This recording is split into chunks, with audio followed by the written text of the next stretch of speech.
All right, class, let's get started. It's time for the good old Southern colonies. So, a little backstory. So, as you all know, we have talked a lot about life in the South, at least for the enslaved and the indentured. But today, I want to give you a grander view of what exactly are the Southern colonies all about, and how did they get their start, and what really was their role in the good old British Empire.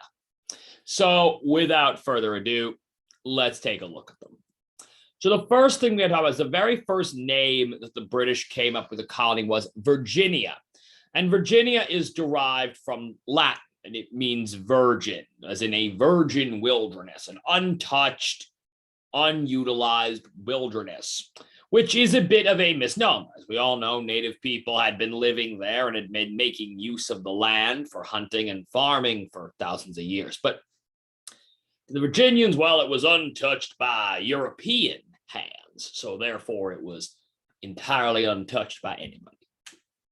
Not really the right logic, but we're going to allow them that. That's what they chose for the name. Now, the boundaries of what was and what was not Virginia were also a little vague.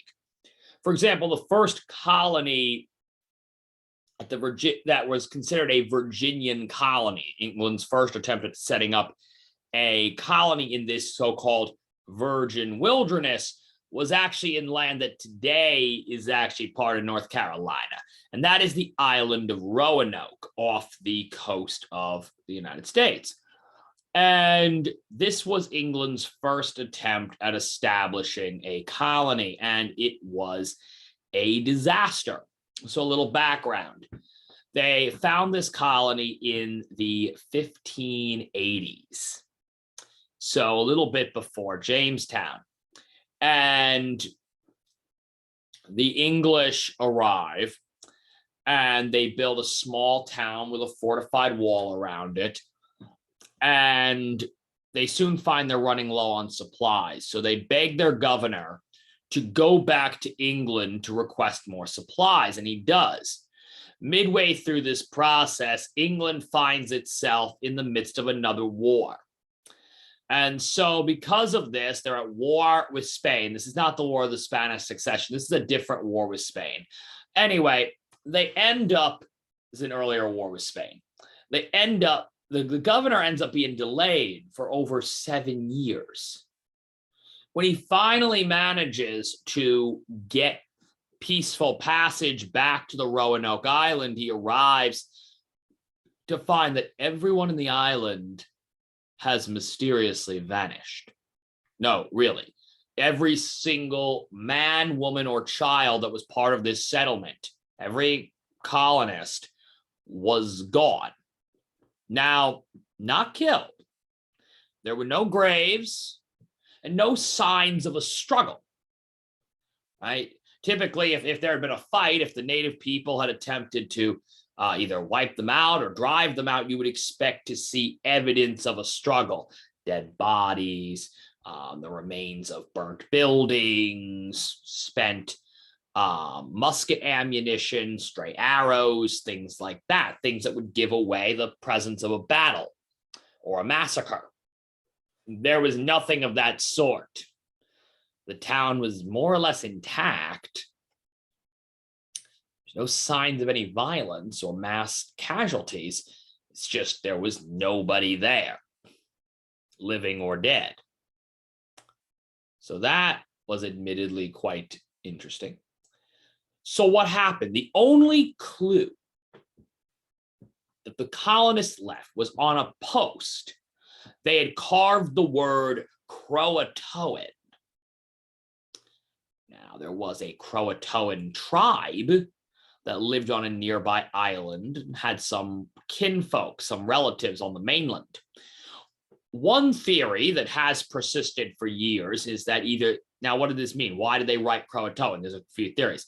Some believe that members of the Croatoan tribe ambushed the settlers and either took them captive or killed them. And the word Croatoan being written into the post was a sort of last communication to any Englishman that came back afterwards looking for them that, hey, the Croatoan were responsible. But the Croatoans and the colonists had been on fairly decent terms before their governor left. Now, a lot can happen in 7 years. So obviously, it's quite possible things could have deteriorated. But then there's another possibility, which is drought. So, fun fact you may or may not know about trees. If you cut a tree down and you look at the stump of the tree, the inside, there are rings within the tree stump. And each of those little rings represents a different space of where the outside bark was. So each time the tree grows, it gets a new ring to mark where its old bark used to be. Fun. Now you're like, okay, Skanga, this is the most boring thing ever. Why do we have to hear about trees in history class? Let me explain. Well, ecologists and herbologists found that when you do this, you can actually basically figure out when the trees are growing, when they're not, which is a great way of telling how much rain or soil nutrients there is at any given time. So what they found is there were a few trees, a few very ancient trees that had been alive during the time of the Roanoke colony. When we examine their stumps, we find the tree rings are spaced really tightly together, like some of them barely this much apart.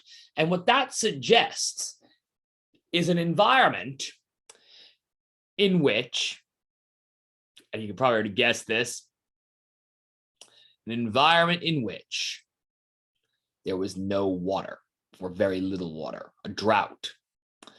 A drought would have potentially explained why the colonists might have abandoned the island. They were unable to grow anything, so they may well have left their island settlement and went somewhere else. So where'd they go?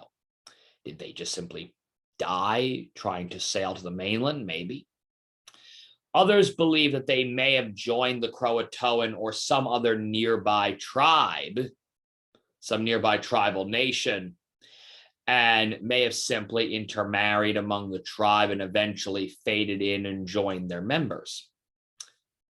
We're not sure. To this day, Roanoke remains a mystery. I should mention on that tribal note, there is, a while ago, they did DNA testing, and it did appear as if there were some people who were members of this Native American tribe who did have some kind of European genetics. And many believe this could be proof that this is where the colonists went, but it's not 100% clear that that's the case. This could have been intermarried at some later point, so we don't fully know. But that's the mystery of Roanoke. And this scared England off of trying to colonize America for a while. But about a decade or two later, they finally come around to settling at Jamestown. Now, before we get into Jamestown, we got to talk a lot about Southern geography.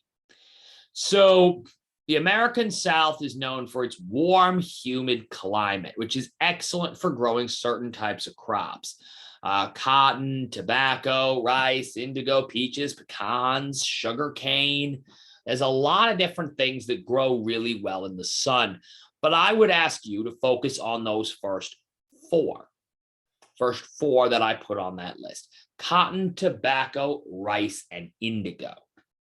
Those four are going to become the major cash crops of the South. So what is a cash crop? We'll talk about that in a bit. But now we got to get to Jamestown. So the English make their second debut at Jamestown. And Jamestown is a similar disaster. It almost ends as badly as Roanoke. Why? The English are latecomers to the colonial game. They are some of the last of the major European empires to actually attempt to form a permanent settlement in the Americas. The Spanish had been there for centuries. The French had been there for over a century. But the English were new, and therein lay the problem. Well, the Spanish have been there for almost 100 years by the time the English show up. The English are late, and the English lateness is a problem. Because English noblemen and gentlemen have grown up now hearing stories of the Spanish, of the conquistadors. And the stories they hear of the conquistadors are about how men like Hernan Cortez journeyed to the Aztec Empire, was able to kill off Aztec warriors and claim mountains of riches. How Pizarro was able to kidnap the Incan emperor and gain fabulous wealth in Peruvian silver. There's just one problem. North American tribal nations and tribal empires are not identical to their counterparts in South and Central America. The English don't really get this. Most of the Englishmen that arrive are fortune hunters. Their purpose is not really to set up a settlement. Most of these men came here believing that they would find the natives. They would either manage to trick them out of their gold or steal their gold at sword or gunpoint, gather up as much wealth as they could carry, get back on the next ship, and sail home to England, where they would live out their lives as wealthy gentlemen. That was the plan. That didn't happen. There isn't much gold that can be found. Meanwhile, these men are ill-prepared. Instead of bringing equipment to conduct a harvest, instead of bringing plows or garden hoes or scythes or sickles or rakes or anything a person might need to actually farm,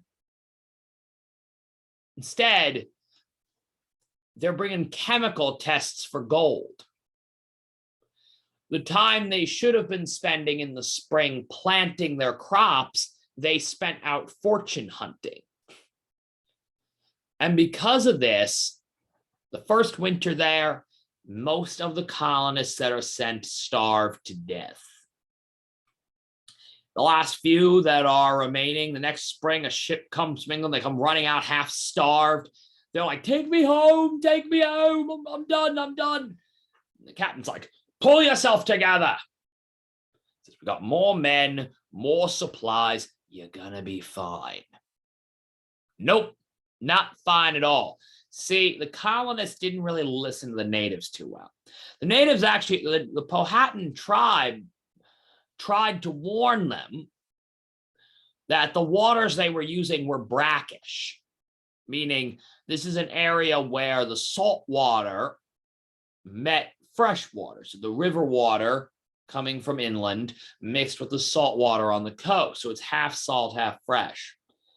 This is not good for human consumption or for harvest. It'll kill your crops and it'll dehydrate you.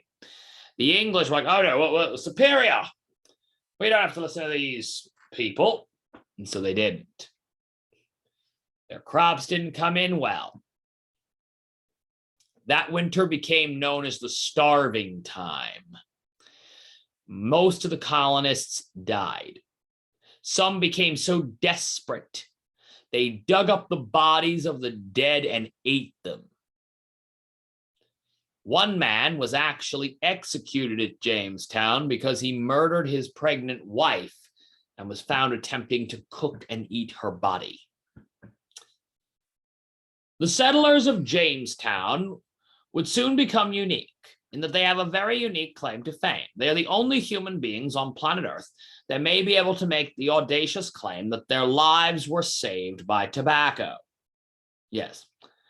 While most people nowadays associate tobacco with shortening someone's life, for the settlers of Jamestown, it was a very different story. Tobacco proved to be the gold that these colonists needed. A crop that was already grown in the Americas and used by native people. When Spanish tobacco seeds are brought to Jamestown, the crop flourishes. Soon, many in Jamestown not only are able to grow rich off this, in addition to being able to simply survive. With the tobacco, they could sell this back to Europe and buy anything they needed. Tobacco was the secret to Jamestown going from being a terrible and miserable experiment to a profitable success. But Jamestown and Virginia were not the only colony getting started. Another one was Maryland. Now, Maryland is a little bit north of Virginia. It's probably the most northern of the quote-unquote southern states. But it's usually considered part of the South due to its history with slavery. So we tend to lump them in with the South. Although some in the deep South still disagree with that. They feel Marylanders are still a little north for their taste. But I digress. So what's the origin? It's established by a man named Lord Baltimore, one of the wealthier Englishmen, and he is a unique position. He was a Catholic in a majority Protestant England. Now, normally being a Catholic in an officially Anglican country, an officially Protestant country, is a really good way to get yourself killed. Luckily for Lord Baltimore, he was a good friend of the king. Right? It's good, as they say, it's good to be the king. It's also not too bad to be the best friend of the king. So if the king's your buddy, that comes with some perks. So Lord Baltimore, he's looking around. He's very concerned about the welfare of other English Catholics who are a persecuted minority in England at this time. So he basically realizes there's no way Parliament is ever going to tolerate having Catholicism as a legal religion within England itself. So he convinces James, look, why don't you let me set up a colony? Why don't you let me set up a colony in the Americas, and I can invite all the English Catholics to go there. That way, then, we as Catholics can continue to practice our religion peaceably. We can remain part of the British Empire, and you get increasing lands and claims to land and sovereignty in the Americas. It was a genius ploy, and the king accepts it. In fact, Lord Baltimore is so thankful to his royal patron that he actually names the colony Maryland after the king's wife. Now, by this point, though, Lord Baltimore is asking this after over 2 generations of religious warfare and persecution in England. There aren't many Catholics left in the British Isles. Most of them had either been killed or had been forced to convert. So when Lord Baltimore starts gathering up the British Catholics that still exist, there aren't a lot of them anymore. Certainly not enough to settle the lands that the king was willing to give him. So in order to succeed, he opens up the settlement to Protestants. So he says, look, even though this was made as a refuge for Catholics, there aren't enough Catholics. So if you're a Protestant and you want to come to America, I'll open it up to you. You can come here as well. And they do. Now, it isn't long before Catholics are vastly outnumbered by Protestants, even though Maryland was supposed to be a refuge for English Catholics. After the death of the original Lord Baltimore, who settled the colony, his son comes to power, and he opens up a new prospect for Maryland: popular sovereignty, aka voting. Marylanders are allowed to vote for their own legislature and pass their own laws. Well, the Protestant majority seizes hold of this pretty quickly and uses their majority of numbers to quickly strip their Catholic fellow citizens of their entire religious rights. Catholicism is soon banned, with Anglicanism being the only practicable religion in Maryland. And Catholic colonists are forced to either convert or flee to Pennsylvania. Why do I bring up Maryland? One, it's sort of an odd story. It's an odd state with an odd history. But there's another reason I bring them up. This lesson that we see in Maryland becomes something that will stick with America forever. A danger about voting, a danger about democracy, in that we have to always be careful with raw democracy, because rule by the majority can often allow a majority, whether it be a religious majority, a racial majority, an income majority, whatever that majority may be, to use the power of the vote to take rights away from smaller groups of their fellow citizens. And that's what we see on display here in colonial Maryland, a Protestant majority using its numerical majority to strip a religious minority in their midst of their legal rights. So now we have to talk about Georgia. Georgia is the last of England's colonies to be formed in the Americas, and it is named, a man named Oglethorpe founds it and names it after King George. Now, Georgia is unique as it is founded as a debtor's colony. So a little bit about debt in the colonial period. See, nowadays we think of debt as simply an unfortunate life circumstance, but in the early modern period, people thought of debt as a crime. It was a crime to be in too much debt. Why? Well, at the time, they equated that with stealing, right? If I borrowed money from you and now I'm not able to pay you back, I've essentially taken that money from you. I've stolen it from you, right? Because I took it, said, don't worry, I'll pay it back. I'll give it back to you. And then I didn't give it back, right? The same way, if I lent you this quill pen that I'm holding up to the camera right now, and if I lent that to you and you took it and said, don't worry, I'll give it back, and then didn't give it back, you just stole the quill pen, right? Same principle, right?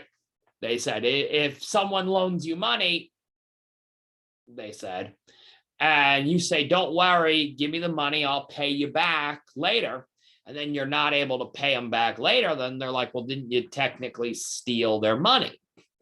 That's how people in the early modern period looked at it. So they saw it as a crime to be in debt. So because of that, if you were in debt and couldn't pay it back or didn't pay it back on time, you could be thrown into what was called debtor's prison. Now, debtor's prison was a little different from standard prison. You weren't in there because you were convicted of a crime like murder or armed robbery or something like that. You were there until you paid off your debt. You didn't have a sentence.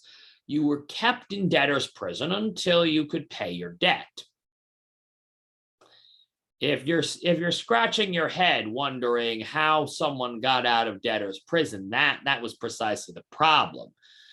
Since the only way to leave debtor's prison was, after all, you had to pay your debt, but you can't very well work if you're locked up in prison. A lot of people found that a trip to debtor's prison quickly became a life sentence, especially in a time when life sentences were not common. Yeah, unless you had wealthy family or friends who could afford to pay your debt for you and get you out of prison, you would basically sit in a prison cell and rot. But soon, English jails and prisons were overflowing with debtors. Oglethorpe had an idea to empty the prison. He said, basically, if you were a debtor, you would be offered a deal. Instead of languishing in a debtor's prison, you'd be let out, but under one condition. You had to travel to America, to the colony of Georgia, and there you would start a new life. Many individuals who'd already been down on their luck economically took Oglethorpe up on his offer and moved to Georgia. Initially, Georgia started off kind of as a penal colony. The idea was if you ended up in Georgia, mistakes had been made, right? People didn't end up in Georgia because it was their first choice. People ended up in Georgia because it was that or prison. And in many ways, there were much stricter rules. Drinking was regulated. Ironically, Georgia, out of all the states in the South, initially actually banned slavery. Yes. In its earliest generation, Georgia was the only Southern colony to have an outright ban on slavery. The reason for this, though, was not entirely a progressive one. What it was that at the time, they equated being in debt with laziness, right? They felt that either you ended up in debt. This was the belief, and it's complete nonsense, but this is what people in the 1700s believed. They believed that you either ended up in debt because you were too lazy to work, and therefore you borrowed money to keep up a lifestyle that you couldn't put in the work to afford. Or they believed that you borrowed money and then lacked the work ethic to do the work needed to earn money to pay the debt back. So their solution was, well, we're going to build character by having you do manual labor. So we certainly weren't going to allow slavery. No, you don't get to cheat out and have someone else do that labor for you, right? Trying to get up there in their mind, getting someone else to produce for you was what got you in this mess. So in the earliest days, for kind of all the wrong reasons, Georgia banned slavery, but within a generation, they'd gone back on that. Georgia would eventually become a slave-holding colony, just like the rest of them. The Carolinas, both of which were founded by a joint stock company. Now, a joint stock company is an early corporation. So let me explain a little bit how this worked. In a joint stock company, these existed mostly to fund expeditions. See, expeditions are risky, right? If I fund an expedition, right, if I give you money and say, go explore that place, and you come back with lands that are of some use to me or mineral resources like gold, silver, etc., then great, I could become a very wealthy man. But if I pay you a bunch of money to go exploring and you die while you're out exploring, or you wreck your ship, or you just don't find anything of any monetary value, then I'm out a whole bunch of money. So it was very difficult. In fact, in the earliest days, it was mostly kings and princes who had enough money to fund expeditions, right? You look at Columbus, his voyage was paid for by the Spanish king and queen. According to legend, Queen Isabella sold her crown jewels to buy the 3 ships, right? But it was only a queen that would have the kind of money to risk on an expedition like this. So one way to get around this was what's called a joint stock company. Basically, just like a modern corporation, individuals would buy shares in the company. So I'd give X amount of money to the company in exchange for X amount of a share of profits. So if I put, a quarter of the company's budget together, then I'm entitled to a quarter of any profits the company makes off of this expedition. Why do it this way? Well, it allows me to invest in a bunch of different expeditions in the hope that 1 or 2 of them might actually produce something of profit. Additionally, because I haven't put all my money behind one expedition, if it doesn't end up working out, it's not like I lost all my money. Now, unlike modern corporations, joint stock companies were given a lot of leeway by the governments that authorized them. They were often allowed to establish colonial governments and make laws. Many were even allowed to keep their own private military forces, separate and apart from the government of the country that authorized them. The Carolinas were named after King Charles I. Why? Because in Latin, Carolus Rex, or King Charles, right? Carolus is the Latin word for Charles. Now, a fun fact: the land of where the Roanoke colony was founded would actually become part of North Carolina. However, unlike the rest of the Carolinas, Roanoke was not settled by this particular joint stock company, and that's why they're handled in separate slides. So here's one thing that unified all of these southern colonies. They grew cash crops. Now you might be saying, what is a cash crop? Well, it is indigo, rice, cotton, and tobacco. Those are the four: indigo, rice, cotton, and tobacco. And what this meant was, if you were a Southerner, you didn't really raise your own food. You spent your time raising one of these four crops. You would then sell that crop to a merchant and use the money to buy goods that you needed. So the South quickly became dependent on either the English or on other colonies to supply their food along with any manufactured goods. In fact, a fun story is smoking tobacco, which usually came seasoned, dried, and in tins, is something that Southerners would buy from English companies. So they would sell their raw tobacco to a merchant who would take it across the sea to England, dry it, process it, season it, and then bring it back. It's crazy. You got the plant right there, but you're not going to manufacture. You're going to send it out, then buy it back later.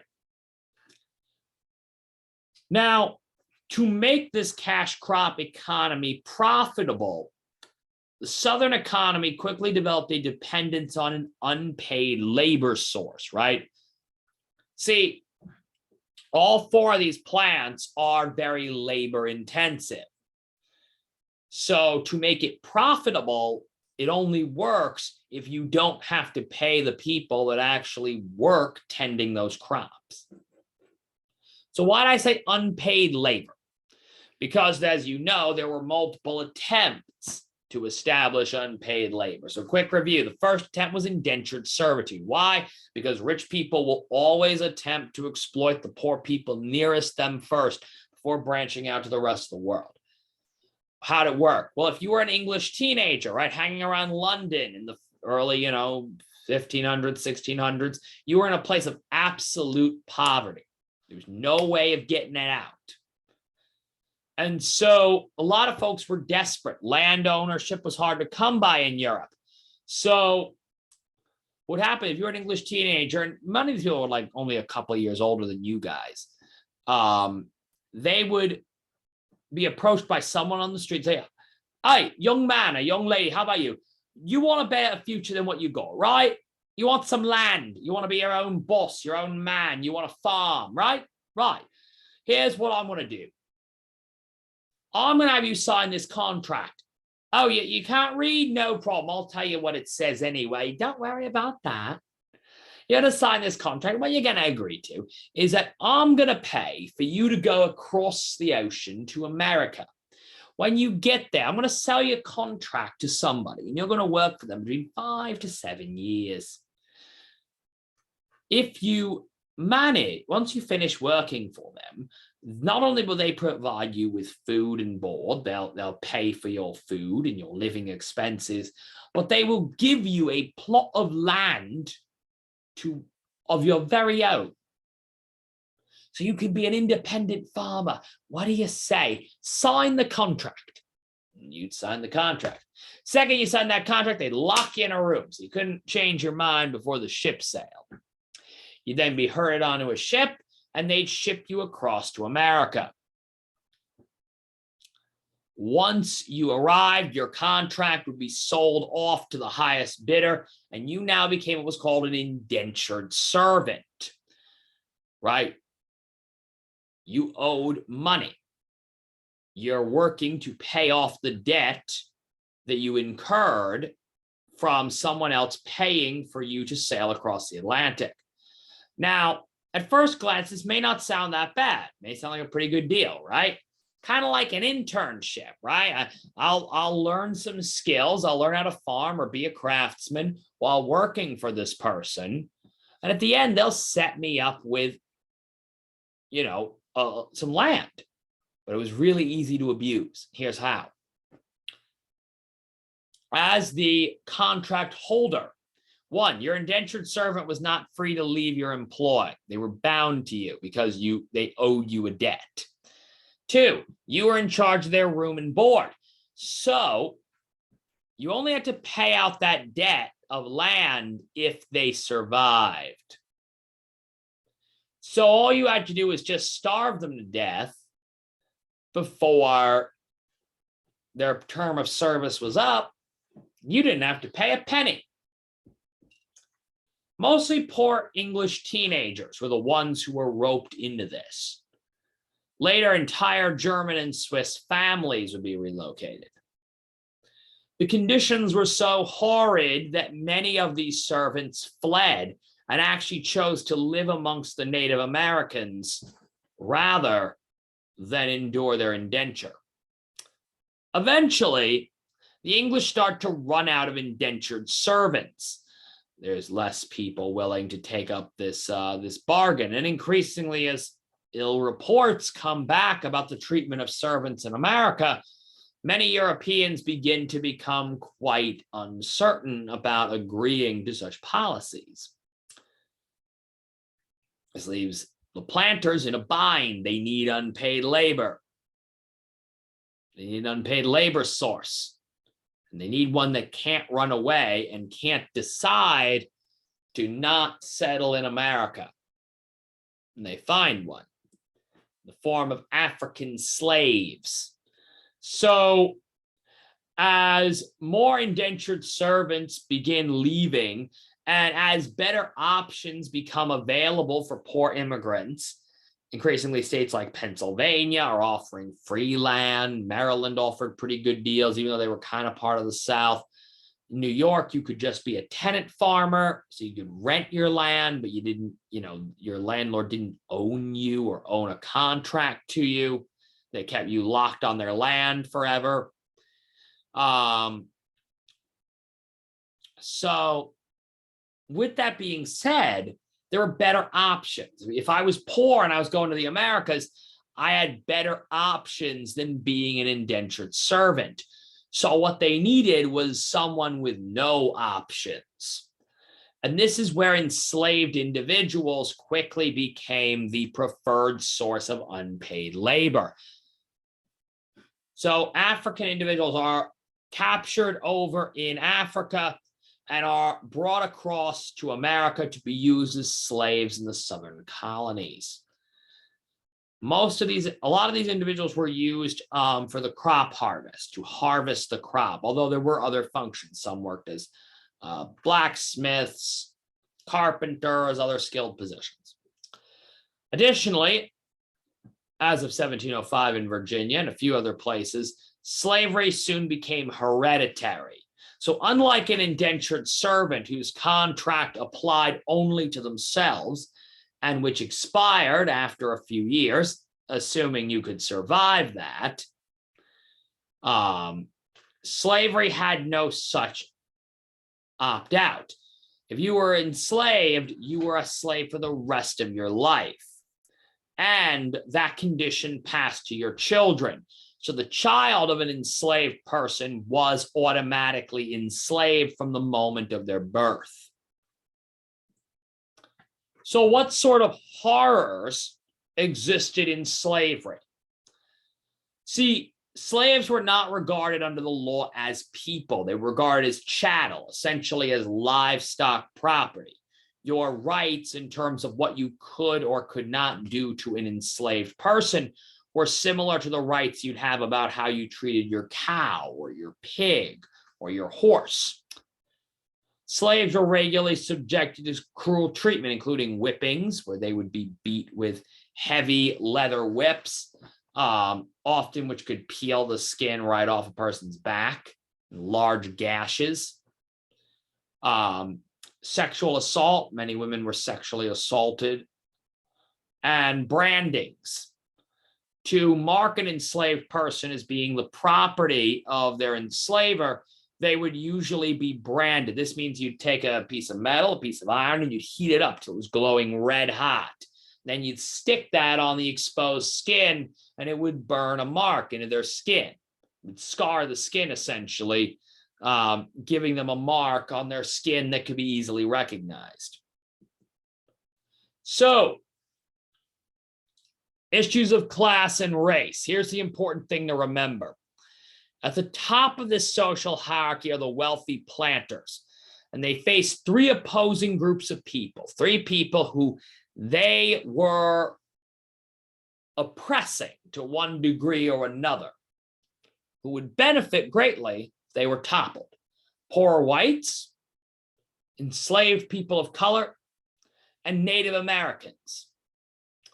So the planters, the wealthy white folk, had to figure out a plan. Their plan involved playing the poorer whites against the other two factions. How'd they do this? Well, planters bought most of the good land in the colony proper. This forced poorer white folks who still wanted to own their own land to move out towards the frontier and try to claim it themselves.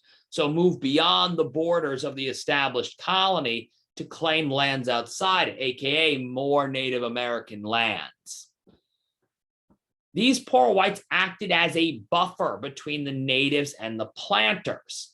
So the major wealthy planters with the big mansion houses, they're not living with Native Americans next door. There's a bunch of poorer families, a bunch of poorer saps in between them. So if the natives get angry, it's those suckers, it's those people that get killed first. See how that works? So they're not, right? If you're a wealthy planter, you're not dealing with, oh, what if the Native American tribe gets angry that I took their land and kills me? No. The people who took their land recently are going to be poorer folks. Those are the folks that are more likely to get killed. And then the screams and hollers of their death give you time to get some people together with guns to protect you. This also would direct public anger at the natives, right? Because it's the poorer folks that are having the most direct conflict with them, not the wealthier heads of government and heads of economic, enterprises. This allowed them to funnel most of the public's aggression at the natives, not at those who are exploiting them among their own people. Planters also stoked fears of slave rebellions, claiming that those rebellions would lead to an assault on white people. Remember, a lot of times on these major slave plantations, poor whites or even white indentured servants were used as the overseers who oversaw the enslaved folk. Basically meaning, if you were rather slick with it, if you were a plantation owner, you might be the only one on that property making any money. Everyone else is working for you for free. Their enslaved folk are enslaved and the people overseeing them are indentured. So you, of course, had a problem. You got slaves that hate you and indentured servants that hate you, both for exploiting their labor. Why don't these two groups get together and overthrow you, right? It would seem they had more in common. So your goal was to squash that if you were a planter. So that's why you would argue, well, no, if they rebel, the enslaved rebel, it's going to be you guys, poor folk that have been directly hitting them and beating them. You guys are the ones that are going to get killed first, not me. And then what that did was it provoked that fear. This is also what, and so as a result, slaves and indentured servants were not able to really unite against a common oppressor. The closest we see to this happening is in an event called Bacon's Rebellion, where an alliance of poor whites, including indentured servants, together with free African Americans and enslaved folk, got together for a rebellion both against the planters and against the natives. It eventually collapsed due to aid from the British military, but it scared the Southern elite enough to get them to increasingly insist on the complete legal separation of poorer black folk and poorer white folk.